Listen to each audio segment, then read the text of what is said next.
आज है 17 जुलाई 2025 दिन गुरुवार। चलिए देखते हैं मध्य प्रदेश की 25 फटाफट बड़ी खबरों को। वीडियो को कहां से देख रहे हैं हमको कमेंट करके जरूर बताइएगा। एमपी हाईकोर्ट का बड़ा फैसला, अनुदान प्राप्त कॉलेजेस के प्राध्यापकों को मिलेगा 7वां वेतनमान। मध्य प्रदेश हाईकोर्ट ने अनुदान प्राप्त महाविद्यालयों के प्राध्यापकों के पक्ष में बड़ा राहत भरा फैसला सुनाया है। कोर्ट की एकल पीठ ने आदेश दिया कि 31 मार्च 2000 से पहले नियुक्त प्राध्यापकों को 1 जनवरी 2016 से लागू 7वें वेतनमान के अनुसार वेतन व लाभ दिए जाएं। साथ ही सरकार को निर्देश दिया गया कि 25% एरियर का भुगतान 4 माह के भीतर किया जाए। धन धान्य योजना से किसानों को राहत, एनएलसी और एनटीपीसी को बड़ी निवेश छूट। मोदी कैबिनेट ने बुधवार को हुई बैठक में 3 बड़े प्रस्तावों को मंजूरी दी, जिसका सीधा लाभ कृषि और ऊर्जा क्षेत्र को मिलेगा। केंद्रीय मंत्री अश्विनी वैष्णव ने बताया कि पहला प्रस्ताव प्रधानमंत्री धन धान्य कृषि योजना से जुड़ा है, जिसे अब स्वीकृति मिल गई है। इसके तहत किसानों को आधुनिक सुविधाओं और संसाधनों से लैस करने पर जोर दिया जाएगा। दूसरा निर्णय एलएनसी इंडिया लिमिटेड को अपनी सहायक कंपनी में 7,000 करोड़ रुपए के निवेश की छूट देने से जुड़ा है। तीसरा निर्णय एनटीपीसी को 20,000 करोड़ रुपए के निवेश की अनुमति देने को लेकर है। इंदौर से खंडवा रेल लाइन को मिली मंजूरी, उत्तर दक्षिण कनेक्टिविटी होगी बेहतर। इंदौर खंडवा रेल परियोजना से जुड़ी सबसे बड़ी बाधा अब दूर हो गई है। लंबे समय से अटकी इस परियोजना को वन विभाग से एनओसी मिल गई। रेल लाइन उत्तर और दक्षिण भारत को जोड़ने वाला सबसे छोटा और सीधा मार्ग बनेगा, जिससे यात्रियों और व्यापारी दोनों को राहत मिलेगी। वन क्षेत्र में निर्माण कार्य के लिए यह अनुमति आवश्यक थी। इंदौर सांसद शंकर लालवानी की पहल पर रेलवे और वन विभाग के अधिकारियों के बीच संयुक्त बैठक हुई। मैड्रिड में गूंजा invest in MP, CM Mohan Yadav ने पेश किया निवेश का विजन। मुख्यमंत्री डॉक्टर मोहन यादव ने बुधवार को स्पेन की राजधानी मैड्रिड में आयोजित invest in Madhya Pradesh business forum को संबोधित किया। उन्होंने कहा कि भारत में कहीं भी उद्योग लगाएं, लेकिन मध्य प्रदेश की भूमिका अनिवार्य होगी, क्योंकि राज्य हर तरह की कनेक्टिविटी और सुविधाओं से संपन्न है। उन्होंने फूड प्रोसेसिंग, सोलर व wind energy, agri based industry और टेक्सटाइल सेक्टर में निवेश की संभावनाएं गिनाई। इस अवसर पर एक लघु फिल्म भी प्रदर्शित की गई और अधिकारियों ने निवेशकों को विस्तृत जानकारी दी।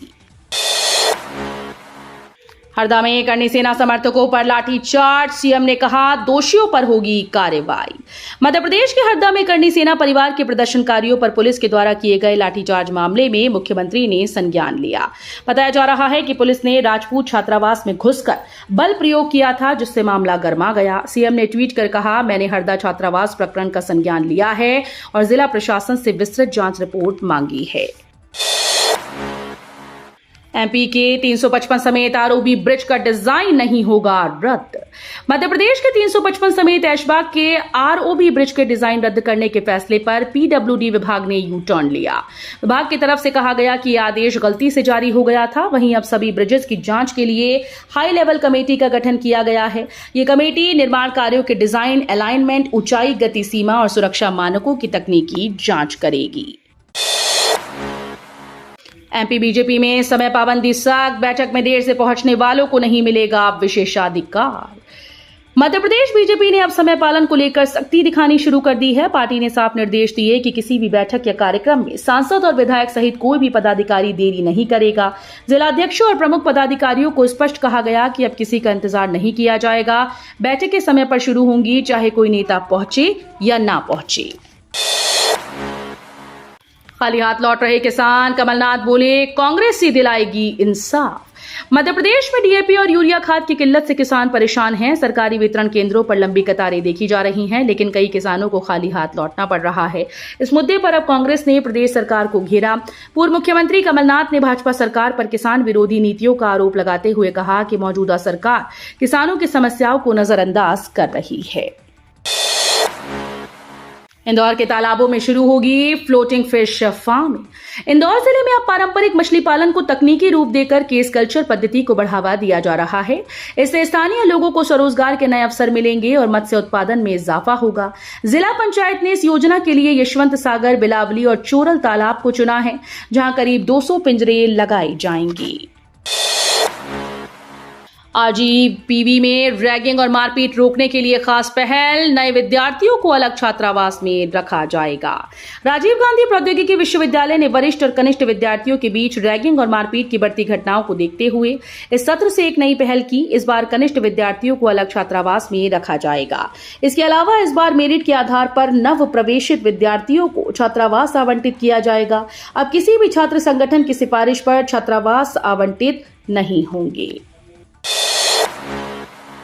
स्वास्थ्य विभाग की रिपोर्ट में बड़ा खुलासा, डेंगू पर भारी पड़ेगा चिकनगुनिया। एमपी के भोपाल शहर में चिकनगुनिया ने डेंगू को पीछे छोड़ दिया है। स्वास्थ्य विभाग की रिपोर्ट में खुलासा हुआ कि इस साल अब तक चिकनगुनिया के मामले डेंगू से ज्यादा हैं। इसकी पॉजिटिविटी रेट 3 गुना तक पहुंच चुका है। विशेषज्ञ इसे कम रिपोर्टिंग का संकेत मानते हैं। रिपोर्ट के अनुसार इस साल अब तक चिकनगुनिया के 51 मरीज सामने आए, जबकि डेंगू के 45। 1100 करोड़ की लागत से बन रही रेलवे लाइन दिसंबर में होगी शुरू, खुलेंगे रोजगार के अवसर। रेलवे का करीब 1100 करोड़ रुपए की लागत से नीमच से रतलाम तक दोहरीकरण का काम अंतिम चरण में है। इसके साथ साथ इस रेल लाइन पर विद्युतीकरण भी हो रहा है। इस काम को पूरा करने का लक्ष्य दिसंबर का है। इससे रतलाम, मंदसौर, नीमच की अर्थव्यवस्था को सबसे अधिक लाभ होगा। रेलवे का दोहरीकरण कार्य के पूरा होने के बाद यात्री ट्रेन की संख्या तो बढ़ेगी ही, इसके साथ साथ मालगाड़ियों की संख्या भी बढ़ेगी। आपराधिक प्रकरण लंबित होने कारण नहीं कर रहे अधिवक्ता के रूप में पंजीयन। आपराधिक प्रकरण लंबित होने के कारण मध्य प्रदेश राज्य अधिवक्ता परिषद द्वारा अधिवक्ता के रूप में पंजीयन नहीं किए जाने के खिलाफ हाईकोर्ट में याचिका दायर की गई। याचिका पर कार्यवाहक मुख्य न्यायाधीश संजीव सचदेवा और न्यायमूर्ति विनय सर्राफ की युगलपीठ ने सुनवाई करते हुए राज्य अधिवक्ता परिषद के सचिव और नामांकन समिति के अध्यक्ष को नोटिस जारी कर जवाब तलब किया। आज और कल एमपी के इन जिलों में भारी से अति भारी बारिश का अलर्ट जारी। मध्य प्रदेश में भारी से अति भारी बारिश का दौर जारी है। मौसम विभाग ने आज टीकमगढ़, छतरपुर, पन्ना जिलों के लिए अति भारी बारिश का ऑरेंज अलर्ट जारी किया। इन इलाकों में 8 इंच तक बारिश की संभावना है। वहीं ग्वालियर, मुरैना, भिंड, शिवपुरी, गुना सहित कई जिलों में भारी बारिश की चेतावनी दी गई। कल शिवपुरी और अशोकनगर में ऑरेंज अलर्ट और नीमच, मंदसौर, राजगढ़ सहित अन्य जिलों में येलो अलर्ट जारी किया गया है। एक जिला एक उत्पाद योजना में एमपी को रजत पुरस्कार, बढ़ी वैश्विक पहचान। मध्य प्रदेश को एक जिला एक उत्पाद पुरस्कार 2024 में रजत पुरस्कार से सम्मानित किया गया है। ये सम्मान प्रदेश में योजना के प्रभावी क्रियान्वयन, स्थानीय उत्पादों की ब्रांडिंग, रोजगार सृजन और उद्यमिता को बढ़ावा देने के लिए प्रदान किया गया है।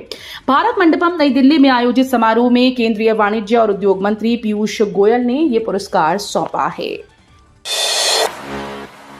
सरकार ने प्राइवेट स्कूल्स को कहा, फीस की जानकारी सार्वजनिक करो। कैथोलिक स्कूल पहुंचे हाई कोर्ट। निजी स्कूल्स को फीस की पूरी जानकारी सार्वजनिक करने के शासन के आदेश के खिलाफ कैथोलिक, डायसिस और अन्य मिशनरी संस्थाएं हाई कोर्ट पहुंच गईं। इनका कहना है कि वे अल्पसंख्यक वर्ग से आने वाली संस्थाएं हैं और शिक्षा के प्रसार के लिए काम कर रही हैं। फीस की जानकारी सार्वजनिक करने के बाद शासन हमारा नियंत्रण अपने हाथ में ले सकती है। एमपी हाईकोर्ट से निराश 47 छात्रों ने सुप्रीम कोर्ट में लगाई गुहार। एमपी हाईकोर्ट द्वारा नीट यूजी की दोबारा परीक्षा की याचिका खारिज किए जाने के बाद 75 में से 47 छात्रों ने सुप्रीम कोर्ट का दरवाजा खटखटाया।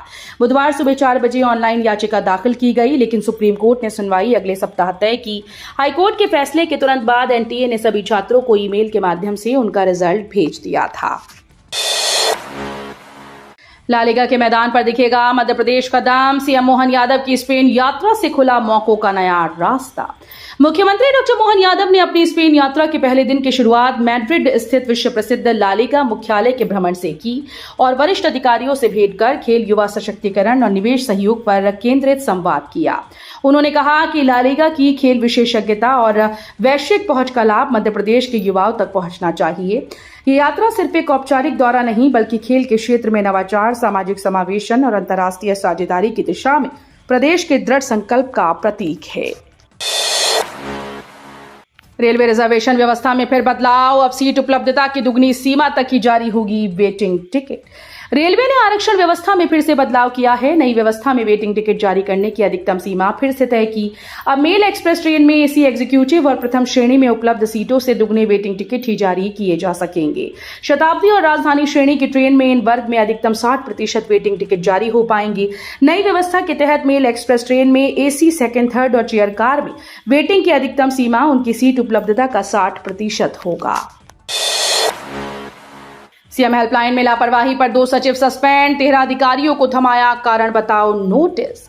कलेक्टर अर्पित वर्मा द्वारा सीएम हेल्पलाइन के निराकरण को लेकर प्रतिदिन समीक्षा की जा रही है और सभी को निर्देश दिए गए हैं कि सीएम हेल्पलाइन का निराकरण तत्परता पूर्वक गंभीरता से किया जाए। इस क्रम में मुख्य कार्यपालन अधिकारी जिला पंचायत अतेंद्र सिंह गुर्जर द्वारा सीएम हेल्पलाइन शिकायतों के निराकरण में रुचि न लेने और कार्यों में लापरवाही के चलते जहां 2 पंचायत सचिवों के विरुद्ध निलंबन की कार्यवाही की गई, वहीं जनपद पंचायतों के 7 उपयंत्रियों, 3 एडीईओ सहित 13 पंचायतों के सचिव और ग्राम रोजगार सहायकों को कारण बताओ नोटिस जारी किए गए। इतिहास रचने की तैयारी में इंदौर नंबर 1 बनना तय, आ जाएंगे नतीजे। 7 साल से लगातार देश का सबसे स्वच्छ शहर चुना जा रहा इंदौर एक बार फिर से इतिहास रचने जा रहा है। आज गुरुवार सुबह दिल्ली के विज्ञान भवन में स्वच्छ सर्वेक्षण साल 2024 के परिणाम घोषित होंगे। राष्ट्रपति द्रौपदी मुर्मू इंदौर शहर को सम्मानित करेगी। अंकों के मामले में इंदौर का इस बार भी पहले नंबर पर आना लगभग तय है। इंदौर को इस सर्वेक्षण में सुपर लीग में शामिल किया गया है।